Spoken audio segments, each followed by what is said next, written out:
ॐ प्राणाय स्वाहा ॐ अपानाय स्वाहा ॐ व्यानाय स्वाहा ॐ उदानाय स्वाहा ॐ समानाय स्वाहा ॐ ब्रह्मणे नमः।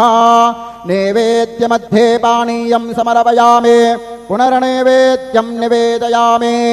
ॐ प्राणाय स्वाहा ॐ अपानाय स्वाहा ॐ व्यानाय स्वाहा ॐ उदानाय स्वाहा ॐ समानाय स्वाहा ॐ ब्रह्मणे नमः। नैवेद्यं समर्पयामि हस्तप्रक्षालनं समर्पयामि मुखप्रक्षालनं समर्पयामि। सद्गुरु साईनाथ देवताभ्यो नमः। शेषोपचारार्थे प्रार्थनापूर्वकं नमस्कारं करोमि।